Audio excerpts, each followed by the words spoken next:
Still talking about legislative process in Nigeria. So we've talked about the lawmaking procedures and stages. We've also looked at the oversight functions of the legislature. Now let's talk about how to ensure transparency and accountability, because without these two elements, it will not be a complete job. How do you ensure that the lawmaking processes are transparent and fair to all? And how do you also ensure, how does the country ensure that the lawmakers themselves are alive to their oversight functions? So this is what we'll be looking at right now. Sam Oroju, who is Director, Research, Policy and Development, Femi Watch Limited, owners of Sook News and Watch Radio, is in the studio this morning to do justice to this issue. Just like Idausa Osamaze did justice to the issue of oversight functions of the legislature. Good morning, sir. Good morning, Blessing. Thank you for having me. Good morning, Femi. Glad to have you here. My pleasure. All right, and when we talk about having transparency and accountability, let's begin with transparency of the legislature. Now, when I talked about the investigative powers of the legislature, now a part of it that was a concern is the aspect of feedback. In some of the things, or in the line of duty of the legislature, how can they ensure that the processes are transparent? There is no reason for anyone to doubt that there wasn't fairness. All right, thank you very much indeed. I think the concept of democracy revolves around what you call open governance. So transparency and accountability is central to lawmaking process. So the point that is key in terms of how the public see the National Assembly is that more often than not, some of the things they do are not open to the public. Therefore, the publics are demanding that whatever process that is put in place in terms of lawmaking must be open so that people are carried along in terms of what they do at the National Assembly. So transparency is key in terms of what you do in the lawmaking process.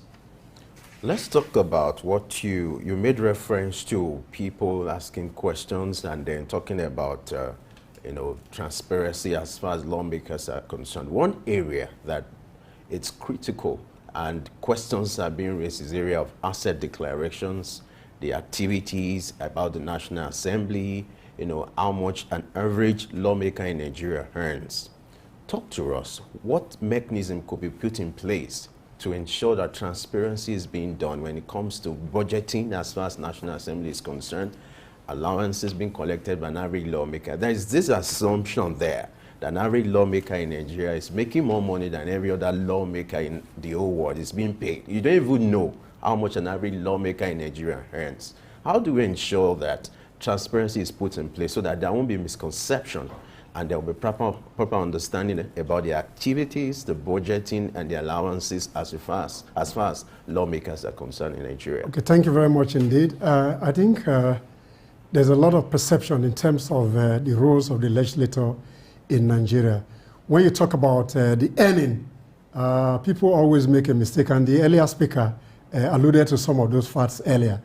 When people think that the budget of the National Assembly just belong to the legislator, there are other public servants who work within those spaces. So people need to understand that beyond the budgeting that they know about, there are other civil servants that earn part of those money.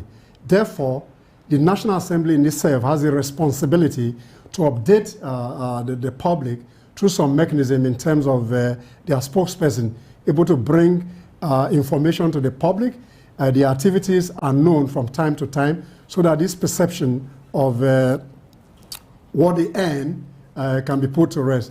But what is key, on the other hand, is that where we borrow our democracy from, particularly the United States of America, that's what you have what you call the Public Engagement Office that has an interface between the public and the lawmaker. So you're able to bounce information through these processes. Maybe when we speak to other factors later, I'll be able to elucidate more on that. Then there's been a clamor for the office of the citizen. Nigerians have been clamoring, particularly civil society organizations, in the last 3-4 years, that an office of the citizen should be created where citizens can galvanize their position and be able to engage with the executive, the legislator, in a friendly manner and be able to get information so that the perception can be okay. Now, talking about having access to information, we didn't know that the Freedom of Information Bill was passed, but how much of that are we seeing in reality, the access, the ease to information? The access is there because the law that is enabling that is there, but one of the challenges we won't have as a people is that we like to speak to certain issues, but we do not activate some of those provisions, those framework that we have, even as citizens, so that we can even test the law. So the message here is that citizens must equally find a way to get those assets, those information, and budget it, like Idausa mentioned earlier, has been going from one constituency to the other, looking at some of these projects, and they're able to report this project real time, and people are able to give information so that dividend of democracies are sustained over a period of time. So the relationship has to be, citizen has to be more demanding, and they should access those information because the law enables that. When those informations are not, they can test that by going to court. Okay, still on this issue of Freedom of Information Act, which over time has been tested, what do you think should be done to improve the public awareness in regards to Freedom of Information Act? Because in recent times, you observe that this act has only been tested by lawyers who see it as their primary responsibility. You're talking about citizens asking questions, public engagement. How do we ensure that there's this public awareness as regards the provision, the importance of an act like Freedom of Act, which also give an opportunity for an average person in Nigeria to ask questions as regards transparency and accountability as far as lawmaking is concerned? I think is civic education. So what is critical, the National Orientation Agency must be up to its responsibility by putting this in the public space. So we need more education so that citizens are empowered to place a demand on legislators and they're able to get feedback mechanism in such a way that the dividend of democracy are sustained. Okay, when we talk about citizens of Nigeria having free access to information, now how does the legislature balance that with the need to also protect certain information that maybe pertains to national security? No, issues of national security. For instance, okay. Are they bound to make every information that comes under their scrutiny or every matter that comes under their scrutiny available to the public? How do they achieve the balance between providing access to information, in being transparent, and in creating that confidentiality of certain information? Or should it just be exposed to all Nigerians as far as every dealing of the National Assembly is concerned? No, I think the Freedom of Information Act speaks to what is confidential in nature and what the public can access. So I think that's not a critical issue. There are things that are of national interest that are confidential. Those issues are critical. But the general information in terms of access to information are there for the public to access. I think for me that's not a major concern. Once there are issues of national interest, those are within the domain of those who are sworn to the oath of secrecy to keep. But what it is, for general information, you can access those information as at when due.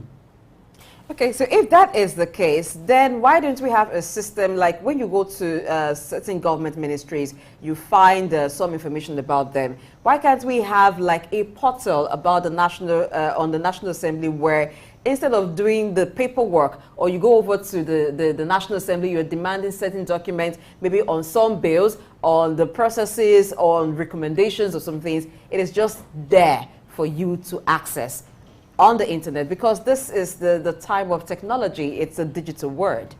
I think if you go to the dashboard of the National Assembly, you have on the landing page, you have where you can access to bills, the lawmaking process, the bills that have been passed, those ones that have been recommended to committees for further scrutiny. They are there on the dashboard. So people need to check those things out, and that those informations are valuable when you do request them. And you equally have department, a public affairs department within the National Assembly, where you can go to look for information where the need arises. So those information are there as we speak. So citizens must be more engaging in terms of what they want and how they want to get those information. Those informations are in the public space, in my view. We had a conversation earlier with Idahosa where we talked about constituency projects. I would like you to speak to the issue of constituency projects. How well has an average lawmaker in Nigeria been transparent when it comes to the issue of constituency projects? Have you seen any form of transparency in the recent years, any form of accountability when it comes to constituency projects? Because these are gray areas, these are critical areas that will resonate with an average person in that constituency. Well, personally, when it comes to constituency projects, in my personal view, there's been a debate along those areas whether lawmakers should be involved in executing projects for constituency. That's a subject for another day. But what is key, because of our own peculiarity, people always find a way to put projects that are in interest of their community. Therefore, it's only communities that where those projects are cited may be able to speak critically to some of those issues. But then the debate has been there since Obasanjo, and I'm thinking that some of those things are getting better in terms of the information. You have civil society organizations that are tracking those projects. Therefore, I think most of the legislators are now up in their game in trying to see how those projects come to their fruition, because they're under public scrutiny. So those projects have come to stay.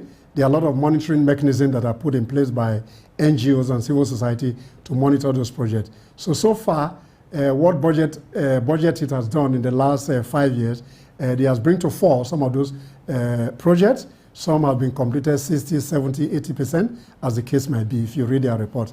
To that extent, we can say that there are impact from those constituency projects. There's this perception in this climate, especially in developing countries, about lawmakers not being open when it comes to transparency. I call it perception because sometimes perception seems to be stronger than the reality. It's a perception that an average lawmaker is hiding something, or wants to hide something, or wants to doctor the figure.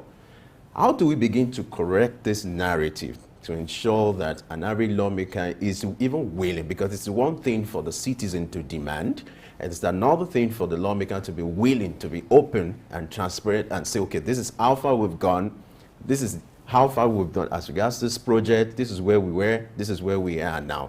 How do we begin to correct this narrative to ensure that we have good governance and then we have a better society? I think there's, I don't know whether it's a constitutional provision, I'm not too sure, but I think there's a place for a constituency office. That office was supposed to be a meeting point between legislators and their constituents.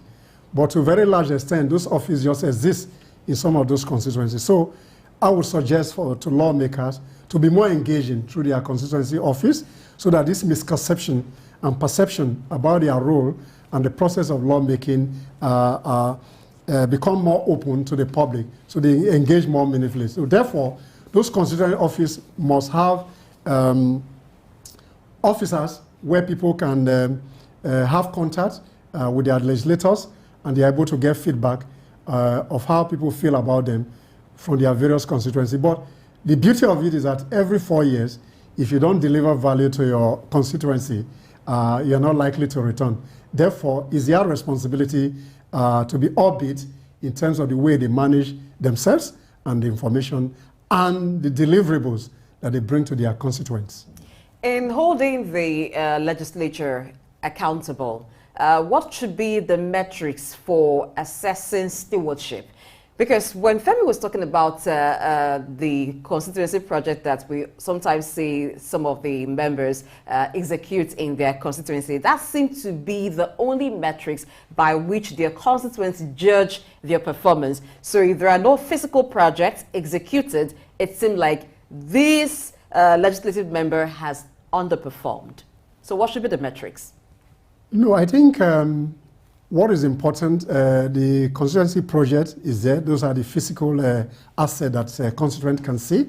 In addition to that, what are your roles in plenary? What number of bills were you able to bring to fruition? These are other key metrics. But in our client, people always look at what they can see physically. But the process of engaging in terms of law-making process that will engage the society and make society better are critical roles that make us look at the importance of the legislative process.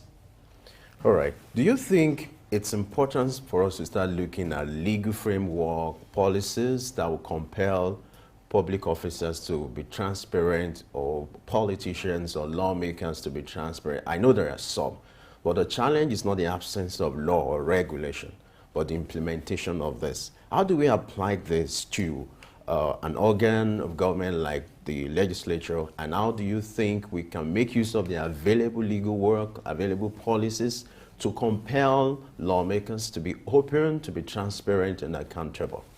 Thank you very much indeed. I think for me, what is key here is that I spoke about the office of the citizen. The citizen need to enable more to be able to put lawmakers into account. So therefore, you demand more from lawmakers and public officers. The laws, the regulatory framework and the legal frameworks are there. But what is important is citizens that can make open democracy work. So the citizens should place more demand on their legislator or public officers. So when these demands are there, they become more open, more transparent, and become more accountable. So the office of the citizen must be strengthened, and the constitutional provision should be made in the next amendment that will be made, so that we have an office of the citizen that makes everybody to be accountable. Okay, good one. You talked about the office of the citizen. But you know, we have three arms of government. You have the executive, you have the judiciary. Now, these two arms, executive and judicial, since we're looking at the legislative arm, what role do you expect of the executive and the judiciary arm to play in ensuring that this transparency becomes the order of the day?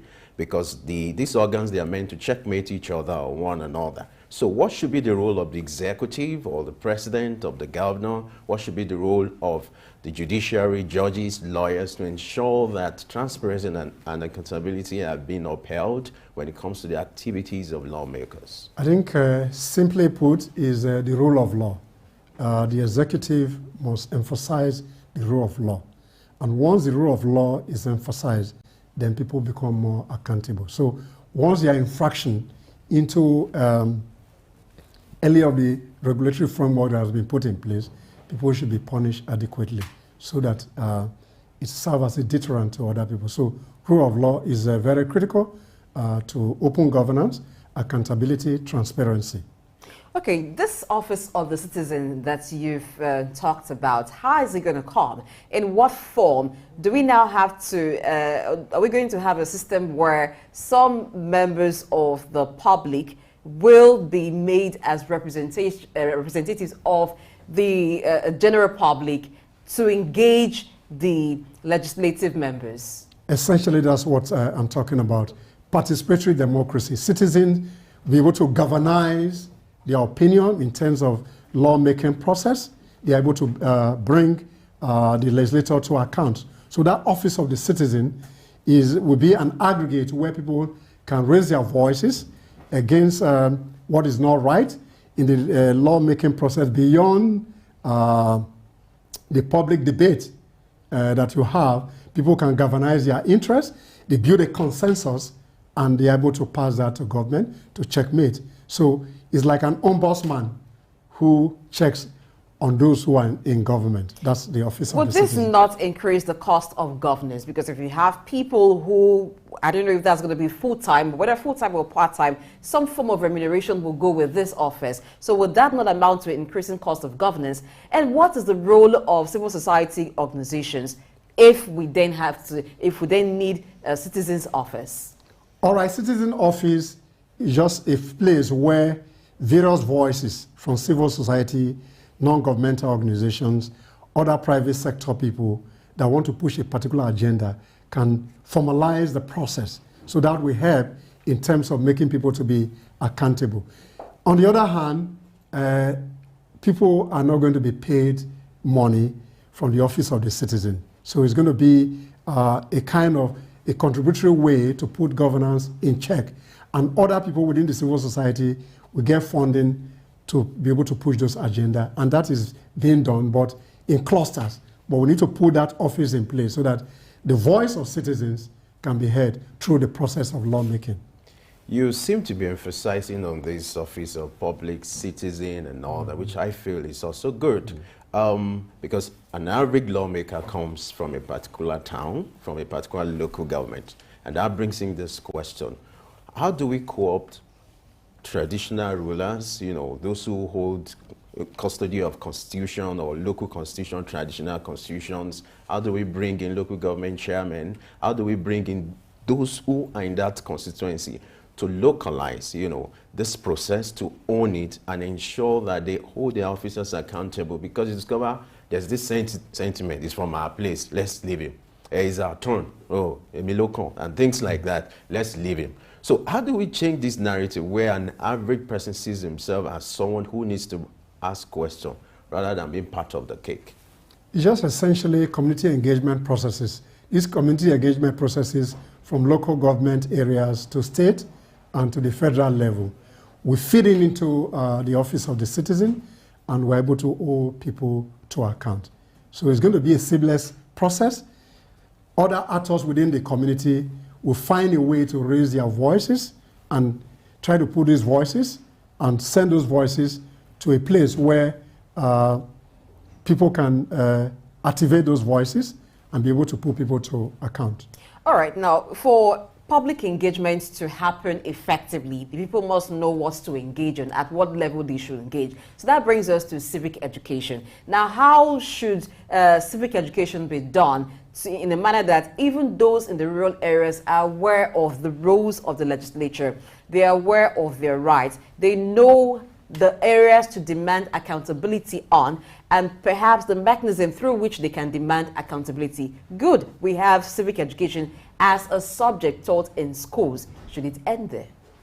So we have duties and obligations as citizens as well. So those duties and obligations must be taught beyond schools.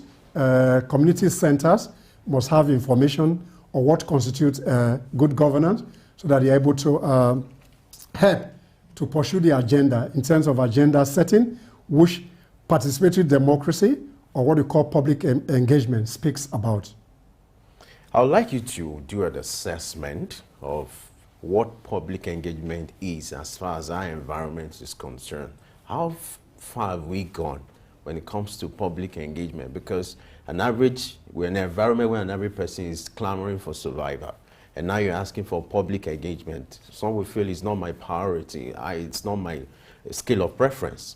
So how do we begin to ensure that public engagement is a daily thing, it's a constant thing, and civic education being something that has to be prioritized in our climate? The media is already playing that role on the one hand. On the other hand, when you talk about public engagement, you're just talking about how citizens can be involved in the process of law making, in the process of putting the executive arm of government into account. So media is doing that on the one hand, civil society is doing that already. So what I'm talking about is when you create the office of the citizen or office of public engagement like you have in the United States of America, people are able to galvanize their voices, their issues, and be able to put it and act in a way that they can sustain the process of lawmaking and their voices, their decision-making process, public policy process, the citizens are carried along in that process. So it's ongoing, but we need just to scale it up in order to have more meaningful engagement with the lawmaking process. Those at the executive level, I call it bring to account in terms of what they do generally. Let me come in this light. How do we deploy the concept of civic education? Of course, it's more like people see it like a course in the university. Well, how do we deploy that to correcting some vices in the society, some negative practices like corruption, conflicts, bribery and all that? How do we deploy the concept of civic education to correcting all these negative practices in the society? Yeah, I think those concepts in terms of conflict resolution, conflict management, anti-corruptions, they are already infused into civic education, particularly with the National Orientation Agency that is saddled with the responsibility of orientating the public in what the government does. But I think the challenge is that the citizens are not really well informed. So we need more education to push this agenda forward so that more people will have more information on their roles and responsibility on the one hand, because citizens themselves have roles and responsibility, while the government has their own roles and responsibilities. So citizens must pay their taxes, respect the rule of law, so that it becomes more mutually beneficial. When the government play their own roles, citizens must equally play their roles as well. Okay, we know that sometimes apathy is developed towards civic education. Not that some citizens are not aware of their duties. They are. But apathy has been formed towards it, perhaps because of the perceived negligence of government towards their own responsibilities. So what strategy can be employed to correct this so that the people are motivated to apply what they've learned about their civic duties, and then they go on to do it? The citizens themselves must be responsible as well. So the people that are in government, first and foremost, one of the process of participatory democracy is that citizens brought those people to bear through the process of election. So citizens get the leader that they equally bring forward. So what is important is that citizens should be more discerning in how they choose their leader. So the leadership recruitment process, citizens must be discerning in how they recruit people into that space. So once you recruit proper people that has all the core competence of governance, capacity, compassion, once those things are in place, then we have a harmonious relationship. Okay, then how do we translate civic education to active civic participation? Because sometimes the engagement is left for civil society organizations alone, while the other citizens just stand aloof. No, I think the citizens are equally part of the civil society. I said the other citizens stand aloof. I don't think they stand aloof. They are equally engaging. But the level of engagement is what will scale up. Citizens are engaged. They discuss who should be their leader. They discuss among themselves or with do they engage the public servants as much as they should with the knowledge that they have received from civic education? I think they do, but what we should be speaking about is how do we upscale those engagements. Those engagements are there. That's why you have people writing petition to the EFCC, making complaint that Route A has not been put up properly. So those engagements are there. But maybe we should upscale those engagements so that citizens are more involved in the process, so that that harmonious relationship that we're talking about can be sustained over a period of time.